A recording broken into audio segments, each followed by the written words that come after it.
परमधामदिं ಶಿವತಾನುಬಂದಿಹನು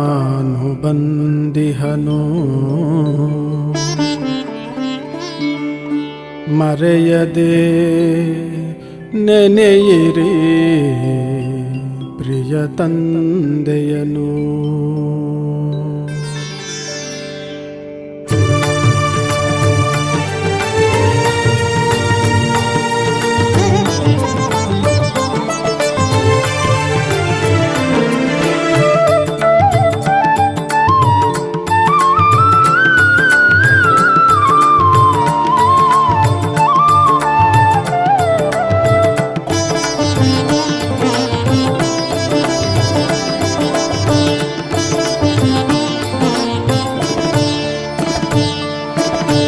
ನೆನೆ ಮನವೇ ನೀ ಪರಮಾತ್ಮನ ಮರೆತಿರುವೆ ಆ ಸುಖದಾತನ. ನೆನೆ ಮನವೇ ನೀ ಪರಮಾತ್ಮನ ಮರೆತಿರುವೆ ಆ ಸುಖದಾತನ. ನೆನೆ ಮನವೇ ನೀ ಪರಮಾತ್ಮನ.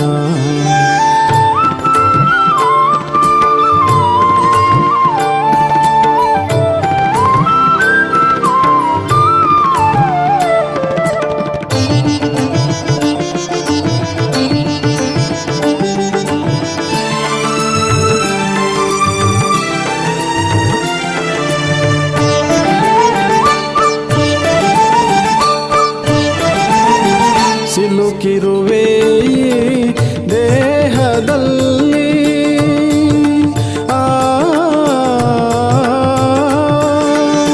ಸಿಲುಕಿರುವೆ ದೇಹದಲ್ಲಿ ಬಲು ನೊಂದೆ ಈ ಬಂಧನದಲ್ಲಿ.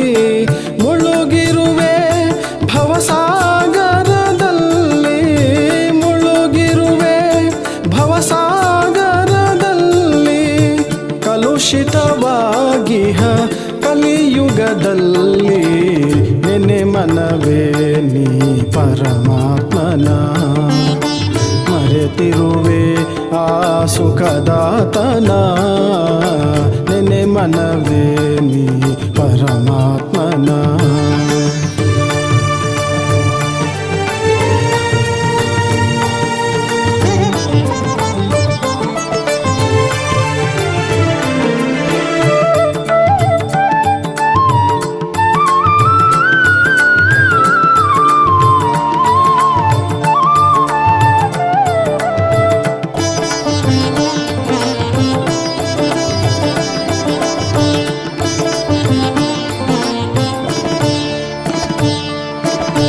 ಮರೆ ನೀ ದೇಹದ ಬಂಧನವನ್ನು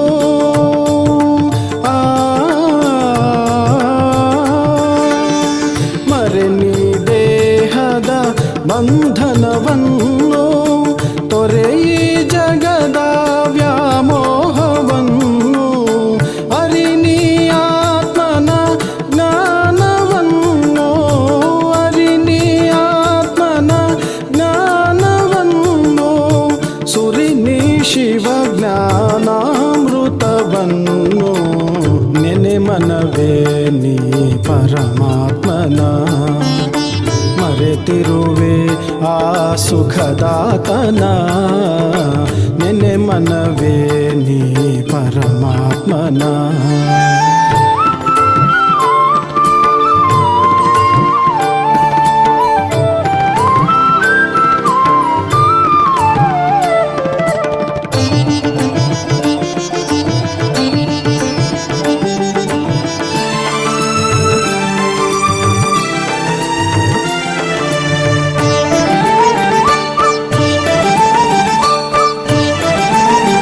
ಶಾಂತಿಯ ನೀಡುವ ಆ ಶಿವನು.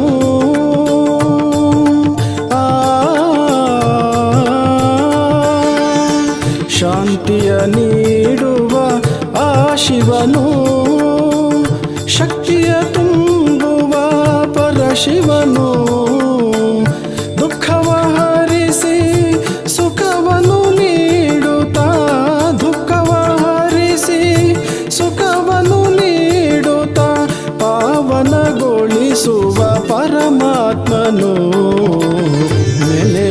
ಮನವೇ ನೀ ಪರಮಾತ್ಮನ, ಮರೆತಿರುವೆ ಆ ಸುಖದಾತನ. ನೆನೆ ಮನವೇ ನೀ ಪರಮಾತ್ಮನ, ಶಿವ ಪರಮಾತ್ಮನ, ಪಿತ ಪರಮಾತ್ಮನ.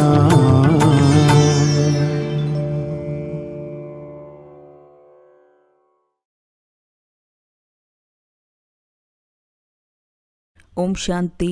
ಇಂದಿನ ದಿನಾಂಕ 6/2/2024.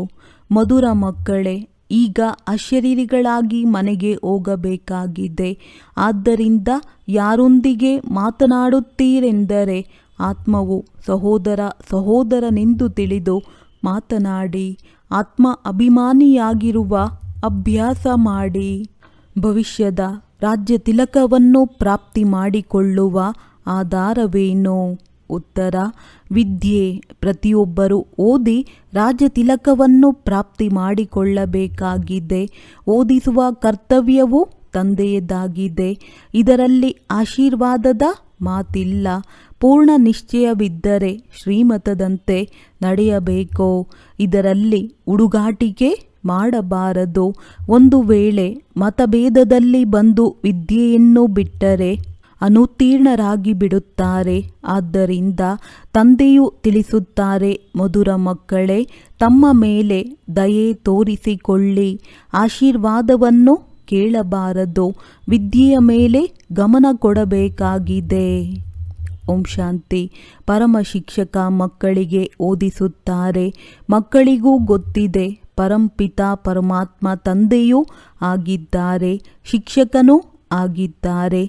ನಿಮಗೆ ಈ ರೀತಿ ಓದಿಸುತ್ತಾರೆ. ಹಾಗೆ ಮತ್ಯಾರು ಓದಿಸಲು ಸಾಧ್ಯವಿಲ್ಲ. ಶಿವತಂದೆಯು ನಮಗೆ ಓದಿಸುತ್ತಾರೆಂದು ಮಕ್ಕಳು ಸಹ ಹೇಳುತ್ತೀರಿ. ಈಗ ಕೇವಲ ಓದಿಸಲು ಸಾಧ್ಯವಿಲ್ಲ. ಶಿವತಂದೆಯು ನಮಗೆ ಓದಿಸುತ್ತಾರೆಂದು ಮಕ್ಕಳು ಸಹ ಹೇಳುತ್ತೀರಿ. ಈಗ ಕೇವಲ ಒಬ್ಬರಿಗಷ್ಟೇ ತಂದೆಯಲ್ಲ, ಮನ್ಮನಾಭವ, ಮಧ್ಯಾಜೀಭವ. ಇದರ ಅರ್ಥ ನನ್ನನ್ನು ನೆನಪು ಮಾಡಿ ಎಂದು ತಿಳಿಸುತ್ತಾರೆ. ಮಕ್ಕಳಂತೂ ಈಗ ಬುದ್ಧಿವಂತರಾಗುತ್ತೀರಿ. ನಿಮ್ಮ ಆಸ್ತಿಯಂತೂ ಇದ್ದೇ ಇದೆ, ಇದನ್ನೆಂದು ಮರೆಯಬಾರದು ಎಂದು ಬೇಅದ್ದಿನ ತಂದೆಯು ತಿಳಿಸುತ್ತಾರೆ. ತಂದೆಯು ಆತ್ಮಗಳೊಂದಿಗೆ ಮಾತನಾಡುತ್ತಾರೆ. ಈಗ ನೀವು ಜೀವಾತ್ಮಗಳಾಗಿದ್ದೀರಲ್ಲವೇ? ಬೇಅದ್ದಿನ ತಂದೆಯು ನಿರಾಕಾರನಾಗಿದ್ದಾರೆ. ಈ ಶರೀರದ ಮೂಲಕ ನಮಗೆ ಓದಿಸುತ್ತಿದ್ದಾರೆ ಎಂದು ನೀವು ಸಹ ತಿಳಿಯುತ್ತೀರಿ. ಮತ್ಯಾರು ಈ ರೀತಿ ತಿಳಿಯುವುದಿಲ್ಲ. ಹೇಗೆ ಶಾಲೆಯಲ್ಲಿ ಶಿಕ್ಷಕರು ಓದಿಸುತ್ತಿದ್ದಾರೆ, ಲೌಕಿಕ ಶಿಕ್ಷಕರು ಲೌಕಿಕ ಮಕ್ಕಳಿಗೆ ಓದಿಸುತ್ತಾರೆಂದು ಹೇಳುತ್ತಾರೆ. ಹಾಗೆಯೇ ಈ ಪಾರಲೌಕಿಕ ಪರಮ ಶಿಕ್ಷಕ ಪಾರಲೌಕಿಕ ಮಕ್ಕಳಿಗೆ ಓದಿಸುತ್ತಾರೆ. ಮಕ್ಕಳೂ ಸಹ ಪರಲೋಕ ಮೂಲವತನದ ನಿವಾಸಿಯಾಗಿದ್ದಾರೆ. ತಂದೆಯು ಪರಲೋಕದಲ್ಲಿರುತ್ತಾರೆ. ನಾನು ಶಾಂತಿಧಾಮದ ನಿವಾಸಿ ಮತ್ತು ತಾವೂ ಸಹ ಅಲ್ಲಿನ ನಿವಾಸಿಗಳು. ನಾವಿಬ್ಬರೂ ಒಂದು ಧಾಮದ ನಿವಾಸಿಗಳಾಗಿದ್ದೇವೆ ಎಂದು ತಂದೆಯು ತಿಳಿಸುತ್ತಾರೆ. ಹಾಗೂ ತಮ್ಮನ್ನು ತಾವು ಆತ್ಮನೆಂದು ತಿಳಿಯಿರಿ. ನಾನು ಪರಮಾತ್ಮನಾಗಿದ್ದೇನೆ. ಇಲ್ಲಿ ನೀವು ಪಾತ್ರವನ್ನಭಿನಯಿಸುತ್ತಿದ್ದೀರಿ. ಪಾತ್ರವನ್ನಭಿನಯಿಸುತ್ತಾ ನೀವೀಗ ಪತಿತರಾಗಿ ಬಿಟ್ಟಿದ್ದೀರಿ ಎಂಬುದನ್ನು ತಿಳಿಸುತ್ತಾರೆ. ಇದೆಲ್ಲವೂ ಬೇಅದ್ದಿನ ಮೈದಾನವಾಗಿದೆ. ಇಲ್ಲಿ ಆಟವೂ ನಡೆಯುತ್ತದೆ. ಇಡೀ ಸೃಷ್ಟಿಯು ಕರ್ಮಕ್ಷೇತ್ರವಾಗಿದೆ. ಇದರಲ್ಲಿ ಆಟವೂ ನಡೆಯುತ್ತಾ ಇದೆ. ಇದು ಬೇಅದ್ದಿನ ಆಟ. ಇದರಲ್ಲಿ ದಿನ ಮತ್ತು ರಾತ್ರಿಯೂ ಇರುತ್ತದೆ ಎಂಬುದನ್ನು ಕೇವಲ ತಾವು ಮಕ್ಕಳೇ ಅರಿತಿದ್ದೀರಿ. ಸೂರ್ಯ ಚಂದ್ರರು ಎಷ್ಟೊಂದು ಬೇಅದ್ದಿನ ಬೆಳಕನ್ನು ಕೊಡುತ್ತಾರೆ. ಇದು ಬೇಅದ್ದಿನ ಮಾತಾಗಿದೆ. ಈಗ ನಿಮಗೆ ಜ್ಞಾನವೂ ಇದೆ. ರಚಯಿತನೇ ಬಂದು ರಚಯಿತ ಮತ್ತು ರಚನೆಯ ಆದಿ ಮಧ್ಯ ಅಂತ್ಯದ ಪರಿಚಯವನ್ನು ಕೊಡುತ್ತಾರೆ. ನಿಮಗೆ ರಚನೆಯ ಆದಿ ಮಧ್ಯ ಅಂತ್ಯದ ರಹಸ್ಯವನ್ನು ತಿಳಿಸಲು ಬಂದಿದ್ದೇನೆಂದು ತಂದೆಯು ತಿಳಿಸುತ್ತಾರೆ, ಇದು ಪಾಠಶಾಲೆಯಾಗಿದೆ. ಓದಿಸುವವರು ಅಭೋಕ್ತನಾಗಿದ್ದಾರೆ. ನಾನು ಅಭೋಕ್ತನಾಗಿದ್ದೇನೆಂದು ಬೇರೆ ಯಾರೂ ಹೇಳಲು ಸಾಧ್ಯವಿಲ್ಲ. ಅಹಮದಾಬಾದ್ನಲ್ಲಿ ಒಬ್ಬ ಸಾಧು ಈ ರೀತಿ ಹೇಳುತ್ತಿದ್ದರು. ಆದರೆ ಅವರ ಮೋಸವನ್ನು ಗುರುತಿಸಲಾಯಿತು. ಈ ಸಮಯದಲ್ಲಿ ಬಹಳ ಮೋಸವು ನಡೆಯುತ್ತಿದೆ. ವೇಷಧಾರಿಗಳು ವಿಮುಖರಾಗಿದ್ದಾರೆ. ಶಿವತಂದೆಗೆ ಯಾವುದೇ ವೇಷವಿಲ್ಲ. ಕೃಷ್ಣನು ಗೀತೆಯನ್ನು ತಿಳಿಸಿದನೆಂದು ಮನುಷ್ಯರು ತಿಳಿಯುತ್ತಾರೆ. ಅಂದರೆ ಇತ್ತೀಚಿನ ದಿನಗಳಲ್ಲಿ ಎಷ್ಟೊಂದು ಜನ ಕೃಷ್ಣರಾಗಿದ್ದಾರೆ. ವಾಸ್ತವದಲ್ಲಿ ಕೃಷ್ಣರಂತೂ ಇರಲು ಸಾಧ್ಯವಿಲ್ಲ. ಇಲ್ಲಂತೂ ನಿಮಗೆ ಶಿವತಂದೆಯು ಆತ್ಮರಿಗೆ ಓದಿಸುತ್ತಾರೆ. ನಿಮಗೆ ಪದೇ ಪದೇ ತಿಳಿಸಲಾಗಿದೆ, ತಮ್ಮನ್ನು ಆತ್ಮನೆಂದು ತಿಳಿದು ಸಹೋದರ ಸಹೋದರನಿಗೆ ತಿಳಿಸಿ. ತಂದೆಯ ಜ್ಞಾನವನ್ನು ನನ್ನ ಸಹೋದರರಿಗೆ ತಿಳಿಸುತ್ತೇನೆ. ಸ್ತ್ರೀ ಅಥವಾ ಪುರುಷ ಇಬ್ಬರು ಸಹೋದರ ಸಹೋದರರಾಗಿದ್ದಾರೆ. ಆದ ಕಾರಣವೇ ತಂದೆಯೂ ತಿಳಿಸುತ್ತಾರೆ, ಮಕ್ಕಳೇ, ನೀವೆಲ್ಲರೂ ನನ್ನ ಆಸ್ತಿಗೆ ಹಕ್ಕುದಾರರಾಗಿದ್ದೀರಿ. ಹಾಗೆ ನೋಡಿದರೆ ಲೌಕಿಕದಲ್ಲಿ ಸ್ತ್ರೀಗೆ ಆಸ್ತಿಯೂ ಸಿಗುವುದಿಲ್ಲ. ಏಕೆಂದರೆ ಆಕೆಯು ಮಾವನ ಮನೆಗೆ ಹೋಗಬೇಕಾಗಿದೆ. ಆದರೆ ಇಲ್ಲಂತೂ ಎಲ್ಲರೂ ಆತ್ಮಗಳೇ ಅಶರೀರಿಯಾಗಿ ಮನೆಗೆ ಹೋಗಬೇಕಾಗಿದೆ. ಈಗ ನಿಮಗೆ ಯಾವ ಜ್ಞಾನ ರತ್ನಗಳು ಸಿಗುತ್ತವೆ, ಇವೇ ಅವಿನಾಶಿ ರತ್ನಗಳಾಗಿ ಬಿಡುತ್ತವೆ. ಆತ್ಮವೇ ಜ್ಞಾನದ ಸಾಗರನಾಗುತ್ತದೆ. ಎಲ್ಲವೇ ಆತ್ಮವೇ ಎಲ್ಲವನ್ನೂ ಮಾಡುತ್ತದೆ. ಆದರೆ ಮನುಷ್ಯರಿಗೆ ದೇಹಾಭಿಮಾನ ಇರುವ ಕಾರಣ ದೇಹಿ ಅಭಿಮಾನಿಯಾಗುವುದೇ ಇಲ್ಲ. ಈಗ ನೀವು ದೇಹಿ ಅಭಿಮಾನಿಯಾಗಿ ಒಬ್ಬ ತಂದೆಯನ್ನು ನೆನಪು ಮಾಡಬೇಕಾಗಿದೆ. ಸ್ವಲ್ಪ ಶ್ರಮವಂತೂ ಪಡಬೇಕಲ್ಲವೇ? ಲೌಕಿಕ ಗುರುವನ್ನು ಎಷ್ಟೊಂದು ನೆನಪು ಮಾಡುತ್ತಾರೆ, ಅವರ ಮೂರ್ತಿಯನ್ನು ಇಟ್ಟುಕೊಳ್ಳುತ್ತಾರೆ. ಈಗ ಶಿವನ ಚಿತ್ರವೆಲ್ಲಿ, ಮನುಷ್ಯರ ಚಿತ್ರವೆಲ್ಲಿ? ರಾತ್ರಿ ಹಗಲಿನ ಅಂತರವಿದೆ. ಅವರು ಗುರುವಿನ ಭಾವಚಿತ್ರವನ್ನು ಇಟ್ಟುಕೊಳ್ಳುತ್ತಾರೆ. ಅವರು ಅನ್ಯರ ಭಾವಚಿತ್ರವನ್ನು ಇಟ್ಟುಕೊಳ್ಳುವುದು ಪತಿ ಮೊದಲಾದವರಿಗೆ ಇಷ್ಟವಾಗುವುದಿಲ್ಲ. ಆ ಶಿವನ ಚಿತ್ರವನ್ನಿಟ್ಟುಕೊಂಡರೆ ಅದು ಎಲ್ಲರಿಗೂ ಪ್ರಿಯವೆನಿಸುತ್ತದೆ. ಏಕೆಂದರೆ ಅವರು ಪರಮಪಿತನಾಗಿದ್ದಾರಲ್ಲವೇ? ಅವರ ಚಿತ್ರವಂತೂ ಇರಬೇಕೋ? ಅವರು ತನ್ನ ಕೊರಳಿನ ಹಾರವನ್ನಾಗಿ ಮಾಡಿಕೊಳ್ಳುವವರಾಗಿದ್ದಾರೆ. ತಾವು ರುದ್ರಮಾಲೆಯ ಮುತ್ತುಗಳಾಗುತ್ತೀರಿ. ಹಾಗೆ ನೋಡಿದರೆ ಇಡೀ ಪ್ರಪಂಚವೇ ರುದ್ರಮಾಲೆಯಾಗಿದೆ. ಪ್ರಜಾಪಿತ ಬ್ರಹ್ಮರವರ ಮಾಲೆಯೂ ಆಗಿದೆ. ಮೇಲೆ ವಂಶಾವಳಿ ಇದೆ, ಅದು ಹದ್ದಿನ ವಂಶಾವಳಿಯಾಗಿದೆ. ಇದು ಬೇಹದ್ದಿನದ್ದಾಗಿದೆ. ಯಾರೆಲ್ಲ ಮನುಷ್ಯರಿದ್ದಾರೆ ಅವರೆಲ್ಲರದ್ದೂ ಇದೆ. ಆತ್ಮವು ಎಷ್ಟು ಸೂಕ್ಷ್ಮಕ್ಕಿಂತಲೂ ಸೂಕ್ಷ್ಮ ಬಿಂದುವಾಗಿದೆ, ಸಂಪೂರ್ಣ ಚಿಕ್ಕ ಬಿಂದುವಾಗಿದೆ. ಹೀಗೆ ಬಿಂದುವನ್ನಿಡುತ್ತಾ ಹೋದರೆ ಲೆಕ್ಕವಿಲ್ಲದಷ್ಟಾಯಿತು. ಎಣಿಕೆ ಮಾಡುತ್ತಾ ಮಾಡುತ್ತಾ ಸುಸ್ತಾಗಿ ಬಿಡುತ್ತೀರಿ. ಆದರೆ ನೋಡಿ, ಆತ್ಮಗಳ ವೃಕ್ಷವು ಪರಮಧಾಮದಲ್ಲಿ ಎಷ್ಟು ಚಿಕ್ಕದಾಗಿದೆ. ಬ್ರಹ್ಮತತ್ವದಲ್ಲಿ ಬಹಳ ಕಡಿಮೆ ಸ್ಥಾನವಿರುತ್ತದೆ. ಆತ್ಮಗಳು ಇಲ್ಲಿ ಪಾತ್ರವನ್ನಭಿನಯಿಸಲು ಬರುತ್ತಾರೆ ಅಂದಾಗ ಇಲ್ಲಿ ಎಷ್ಟೊಂದು ಉದ್ದಗಲದ ಪ್ರಪಂಚವೂ ಬೇಕಾಗುತ್ತದೆ. ಕೆಲವೊಂದೆಡೆ ವಿಮಾನಗಳಲ್ಲಿ ಹೋಗುತ್ತಾರೆ. ಅಲ್ಲಿ ವಿಮಾನ ಮೊದಲಾದವುಗಳ ಅವಶ್ಯಕತೆ ಇಲ್ಲ. ಆತ್ಮಗಳದ್ದು ಅತಿ ಚಿಕ್ಕ ವೃಕ್ಷವಾಗಿದೆ. ಇಲ್ಲಿ ಮನುಷ್ಯರದ್ದು ಎಷ್ಟು ದೊಡ್ಡ ವೃಕ್ಷವಾಗಿದೆ. ಇವರೆಲ್ಲರೂ ಪ್ರಜಾಪಿತ ಬ್ರಹ್ಮನ ಸಂತಾನರಾಗಿದ್ದಾರೆ. ಯಾರನ್ನು ಕೆಲವರು ಆಡಮ್ ಎಂತಲೂ ಇನ್ನು ಕೆಲವರು ಆದಿದೇವನೆಂತಲೂ ಕರೆಯುತ್ತಾರೆ. ಸ್ತ್ರೀ ಪುರುಷರಂತೂ ಅವಶ್ಯವಾಗಿದ್ದಾರೆ. ನಿಮ್ಮದು ಪ್ರವೃತ್ತಿ ಮಾರ್ಗವಾಗಿದೆ. ನಿವೃತ್ತಿ ಮಾರ್ಗದ ಆಟವು ನಡೆಯುವುದಿಲ್ಲ. ಒಂದು ಕೈಯಿಂದ ಏನಾಗುತ್ತದೆ? ಎರಡು ಚಕ್ರಗಳು ಬೇಕಲ್ಲವೇ? ಇಬ್ಬರಿದ್ದಾರೆ, ಪರಸ್ಪರ ರೇಸ್ ಮಾಡುತ್ತಾರೆ. ಇನ್ನೊಂದು ಚಕ್ರವು ಜೊತೆ ಕೊಡಲಿಲ್ಲವೆಂದರೆ ಹಿಂದುಳಿಯುತ್ತಾರೆ. ಆದರೆ ಒಬ್ಬರ ಕಾರಣ ಇನ್ನೊಬ್ಬರೂ ಸಹ ನಿಂತು ಬಿಡಬಾರದು.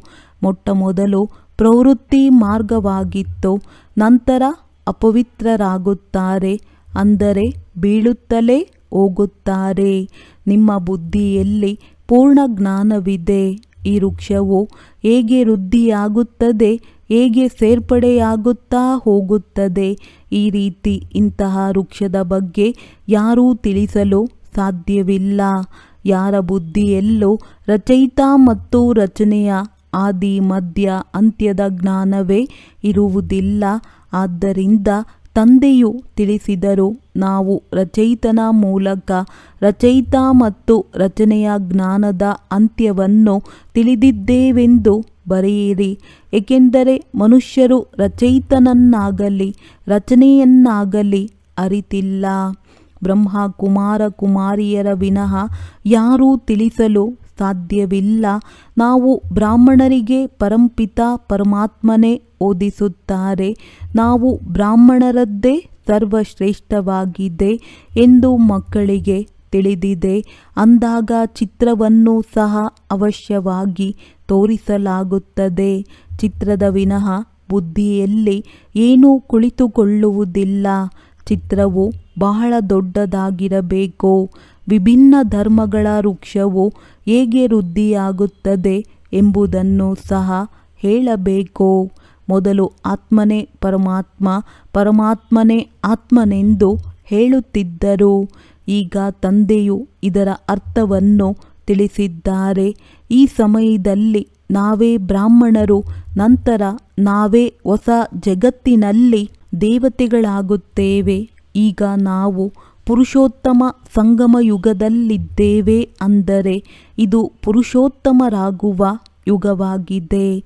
ರಚಯಿತ ಹಾಗೂ ರಚನೆ ಅರ್ಥಾತ್ ನಾವೇ ಅವರಾಗಿದ್ದೇವೆ ಎಂಬುದರ ಅರ್ಥವನ್ನು ತಾವು ತಿಳಿಸಬಹುದು. ಓಂ ಅಂದರೆ ಮೊದಲು ಆತ್ಮ, ನಂತರ ಈ ಶರೀರ. ಆತ್ಮ ಅವಿನಾಶಿ ಮತ್ತು ಈ ಶರೀರವು ವಿನಾಶಿಯಾಗಿದೆ. ನಾವು ಈ ಶರೀರವನ್ನು ಧಾರಣೆ ಮಾಡಿ ಪಾತ್ರವನ್ನು ಅಭಿನಯಿಸುತ್ತೇವೆ. ಇದಕ್ಕೆ ಆತ್ಮ ಅಭಿಮಾನಿ ಎನ್ನಲಾಗುತ್ತದೆ. ನಾನಾತ್ಮ ಇಂತಹ ಪಾತ್ರವನ್ನು ಅಭಿನಯಿಸುತ್ತೇನೆ, ನಾನಾತ್ಮ ಇಂತಹದನ್ನು ಮಾಡುತ್ತೇನೆ, ನಾನಾತ್ಮ ಪರಮಾತ್ಮನ ಮಗುವಾಗಿದ್ದೇನೆ. ಎಷ್ಟು ವಿಚಿತ್ರವಾದ ಜ್ಞಾನವಾಗಿದೆ! ಈ ಜ್ಞಾನವು ತಂದೆಯಲ್ಲಿಯೇ ಇದೆ. ಆದ್ದರಿಂದ ತಂದೆಯನ್ನೇ ಕರೆಯುತ್ತಾರೆ. ತಂದೆಯು ಜ್ಞಾನಸಾಗರ. ಅವರ ಹೋಲಿಕೆಯಲ್ಲಿ ಬೇರೆಯವರು ಅಜ್ಞಾನ ಸಾಗರ. ಅರ್ಧಕಲ್ಪ ಜ್ಞಾನ, ಅರ್ಧಕಲ್ಪ ಅಜ್ಞಾನ. ಜ್ಞಾನವು ಯಾರಿಗೂ ಗೊತ್ತಿಲ್ಲ. ರಚಯಿತನ ಮೂಲಕ ರಚನೆಯನ್ನು ತಿಳಿದುಕೊಳ್ಳುವುದಕ್ಕೆ ಜ್ಞಾನವೆನ್ನಲಾಗುತ್ತದೆ. ಅಂದ ಮೇಲೆ ಖಂಡಿತ ರಚಯಿತನಲ್ಲಿಯೇ ಜ್ಞಾನವಿದೆಯಲ್ಲವೇ? ಆದ್ದರಿಂದ ಅವರಿಗೆ ರಚಯಿತ ಎನ್ನಲಾಗುತ್ತದೆ. ರಚಯಿತನು ಈ ರಚನೆಯನ್ನು ರಚಿಸುತ್ತಾರೆಂದು ಮನುಷ್ಯರು ತಿಳಿದುಕೊಂಡಿದ್ದಾರೆ. ತಂದೆಯು ತಿಳಿಸುತ್ತಾರೆ, ಇದು ಅನಾದಿ ಮಾಡಲ್ಪಟ್ಟ ನಾಟಕವಾಗಿದೆ. ಪತಿತ ಪಾವನ ಬನ್ನಿ ಎಂದು ಕರೆಯುತ್ತಾರೆ. ಅಂದ ಮೇಲೆ ರಚಯಿತನೆಂದು ಹೇಗೆ ಹೇಳುತ್ತಾರೆ? ಪ್ರಳಯವಾದ ನಂತರ ರಚಿಸಿದರೆ ರಚಯಿತ ಎನ್ನಬಹುದು. ತಂದೆಯು ಪತಿತ ಜಗತ್ತನ್ನು ಪಾವನ ಮಾಡುತ್ತಾರೆ. ಈ ಪೂರ್ಣ ವಿಶ್ವದ ಯಾವ ವೃಕ್ಷವಿದೆಯೋ ಅದರ ಆದಿ ಮಧ್ಯ ಅಂತ್ಯವನ್ನು ಮಧುರ ಮಕ್ಕಳೇ ತಿಳಿದುಕೊಂಡಿದ್ದಾರೆ. ಹೇಗೆ ಮಾಲಿಯು ಪ್ರತಿಯೊಂದು ಬೀಜ ಮತ್ತು ವೃಕ್ಷವನ್ನು ತಿಳಿದುಕೊಂಡಿರುತ್ತಾರಲ್ಲವೇ? ಬೀಜವನ್ನು ನೋಡಿದರೆ ಪೂರ್ಣ ವೃಕ್ಷವೇ ಬುದ್ಧಿಯಲ್ಲಿ ಬರುತ್ತದೆ. ಇವರು ಮನುಷ್ಯ ಸೃಷ್ಟಿಯ ಬೀಜವಾಗಿದ್ದಾರೆ. ಆದರೆ ಯಾರೂ ತಿಳಿದುಕೊಂಡಿಲ್ಲ. ಪರಂಪಿತ ಪರಮಾತ್ಮ ಸೃಷ್ಟಿಯ ಬೀಜರೂಪನಾಗಿದ್ದಾರೆ ಎಂದು ಗಾಯನ ಮಾಡುತ್ತಾರೆ. ಸತ್ಯ ಚೈತನ್ಯ ಆನಂದ ಸ್ವರೂಪನಾಗಿದ್ದಾರೆ. ಸುಖ ಶಾಂತಿ ಪವಿತ್ರತೆಯ ಸಾಗರನಾಗಿದ್ದಾರೆ. ತಮಗೆ ಗೊತ್ತಿದೆ ಈ ಪೂರ್ಣ ಜ್ಞಾನವು ಪರಂಪಿತ ಪರಮಾತ್ಮನೇ ಈ ಶರೀರದ ಮೂಲಕ ಕೊಡುತ್ತಿದ್ದಾರೆ. ಅಂದ ಮೇಲೆ ಖಂಡಿತ ಇಲ್ಲಿಯೇ ಬರುತ್ತಾರಲ್ಲವೇ? ಪತಿತರನ್ನು ಪ್ರೇರಣೆಯಿಂದ ಹೇಗೆ ಪಾವನ ಮಾಡುವುದು? ತಂದೆಯು ಬಂದು ಎಲ್ಲರನ್ನೂ ಪಾವನ ಮಾಡಿ ಕರೆದೊಯ್ಯುತ್ತಾರೆ. ಆ ತಂದೆಯೇ ತಮಗೆ ವಿದ್ಯೆಯನ್ನು ಓದಿಸುತ್ತಿದ್ದಾರೆ. ಇದು ಪುರುಷೋತ್ತಮ ಸಂಗಮ ಯುಗವಾಗಿದೆ. ಇದರ ಬಗ್ಗೆ ಹೇಗೆ ಪುರುಷ ತಮೋ ಪ್ರಧಾನರಿಂದ ಶ್ರೇಷ್ಠ ಸತೋಪ್ರಧಾನರು ಆಗುತ್ತಾರೆಂದು ನೀವು ಭಾಷಣದಲ್ಲಿ ತಿಳಿಸಬಹುದು.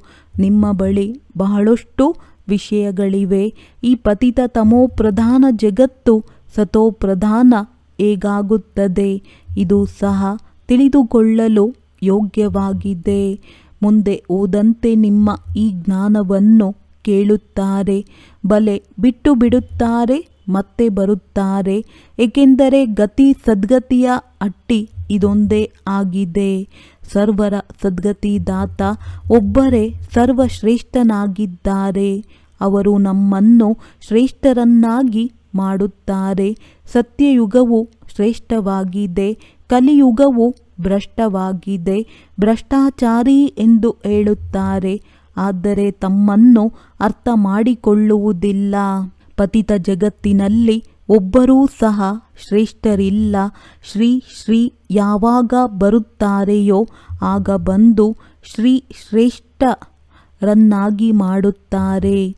ಶ್ರೀ ಎಂಬ ಬಿರುದು ಸತ್ಯಯುಗದ ದೇವತೆಗಳಿಗಿತ್ತು. ಇಲ್ಲಿ ಎಲ್ಲರಿಗೂ ಶ್ರೀ ಎನ್ನುತ್ತಿರುತ್ತಾರೆ. ವಾಸ್ತವದಲ್ಲಿ ಶ್ರೀ ಎಂಬುದು ಪವಿತ್ರತೆಯ ಅಕ್ಷರವಾಗಿದೆ. ಬೇರೆ ಧರ್ಮದವರು ಯಾರೂ ಸಹ ತಮ್ಮನ್ನು ಶ್ರೀ ಎಂದು ಹೇಳಿಕೊಳ್ಳುವುದಿಲ್ಲ. ಶ್ರೀ ಪೋಪ್ ಎನ್ನುತ್ತಾರೇನೋ? ಇಲ್ಲಿ ಎಲ್ಲರಿಗೂ ಹೇಳುತ್ತಿರುತ್ತಾರೆ. ಮುತ್ತುಗಳನ್ನು ಆರಿಸಿಕೊಳ್ಳುವ ಅಂಶವೆಲ್ಲಿ? ಕೊಳಕನ್ನು ತಿನ್ನುವ ಕೊಕ್ಕರೆ ಎಲ್ಲಿ? ವ್ಯತ್ಯಾಸವಿದೆಯಲ್ಲವೇ? ಈ ದೇವತೆಗಳು ಹೂಗಳಾಗಿದ್ದಾರೆ. ಅದು ಭಗವಂತನ ಹೂದೋಟವಾಗಿದೆ. ತಂದೆಯು ತಮ್ಮನ್ನು ಹೂಗಳನ್ನಾಗಿ ಮಾಡುತ್ತಿದ್ದಾರೆ. ಬಾಕಿ ಹೂಗಳಲ್ಲಿ ವೆರೈಟಿ ಇದೆ. ಎಲ್ಲದಕ್ಕಿಂತ ಒಳ್ಳೆಯ ಹೂವೆಂದರೆ ಹೂಗಳ ರಾಜ. ಈ ಲಕ್ಷ್ಮೀ ನಾರಾಯಣರಿಗೆ ಹೊಸ ಜಗತ್ತಿನ ಹೂಗಳ ರಾಜ ರಾಣಿ ಎನ್ನಬಹುದು. ತಾವು ಮಕ್ಕಳಿಗೆ ಆಂತರಿಕ ಖುಷಿ ಇರಬೇಕು. ಇದರಲ್ಲಿ ಬಾಹ್ಯವಾಗಿ ಏನೂ ಮಾಡಲಾಗುವುದಿಲ್ಲ. ಈ ದೀಪ ಮುಂತಾದವುಗಳನ್ನು ಬೆಳಗಿಸುವುದರ ಅರ್ಥವೂ ಬೇಕು. ಈ ಶಿವ ಜಯಂತಿಯಲ್ಲಿ ಬೆಳಗಬೇಕೋ ಅಥವಾ ದೀಪಾವಳಿಯಲ್ಲಿಯೋ? ದೀಪಾವಳಿಯಲ್ಲಿ ಲಕ್ಷ್ಮಿಯನ್ನು ಆಹ್ವಾನ ಮಾಡುತ್ತಾರೆ. ಅವರಿಂದ ಸಂಪತ್ತನ್ನು ಬೇಡುತ್ತಾರೆ. ಭಂಡಾರವನ್ನು ತುಂಬುವವರು ಬೋಲಾ ಭಂಡಾರಿಯಾಗಿದ್ದಾರೆ. ತಮಗೆ ಗೊತ್ತಿದೆ, ಶಿವತಂದೆಯ ಮೂಲಕ ನಮ್ಮದು ಅಪಾರ ಖಜಾನೆಯಿಂದ ತುಂಬುತ್ತದೆ. ಇದು ಜ್ಞಾನರತ್ನ ಧನವಾಗಿದೆ. ಅಲ್ಲಿಯೂ ಸಹ ತಮ್ಮ ಬಳಿ ಅಪಾರ ಸಂಪತ್ತಿರುತ್ತದೆ. ಹೊಸ ಜಗತ್ತಿನಲ್ಲಿ ತಾವು ಐಶ್ವರ್ಯವಂತರಾಗುತ್ತೀರಿ. ಸತ್ಯಯುಗದಲ್ಲಿ ಅಪಾರವಾದ ವಜ್ರ ವೈಡೂರ್ಯಗಳಿತ್ತು, ಮತ್ತೆ ಅದೇ ಇರುತ್ತದೆ. ಮನುಷ್ಯರು ತಬ್ಬಿಬ್ಬಾಗುತ್ತಾರೆ. ಇದೆಲ್ಲವೂ ಸಮಾಪ್ತಿಯಾಗುತ್ತದೆ. ಮತ್ತೆ ಎಲ್ಲಿಂದ ಬರುತ್ತದೆ? ಗಣಿಗಳು ಅಗೆದದ್ದಾಯಿತು. ಬೆಟ್ಟಗಳು ಬಿದ್ದು ಹೋಗುತ್ತವೆ. ಮತ್ತೆ ಹೇಗೆ ಇರುತ್ತವೆ ಹೇಳಿ? ಇತಿಹಾಸವು ಪುನರಾವರ್ತನೆಯಾಗುತ್ತದೆ ಎಲ್ಲವೇ? ಏನೆಲ್ಲ ಇತ್ತು ಅದೆಲ್ಲವೂ ಪುನರಾವರ್ತನೆಯಾಗುತ್ತದೆ. ಸ್ವರ್ಗದ ಮಾಲೀಕರಾಗುವ ಪುರುಷಾರ್ಥವನ್ನು ತಾವು ಮಕ್ಕಳು ಮಾಡುತ್ತಿದ್ದೀರಿ.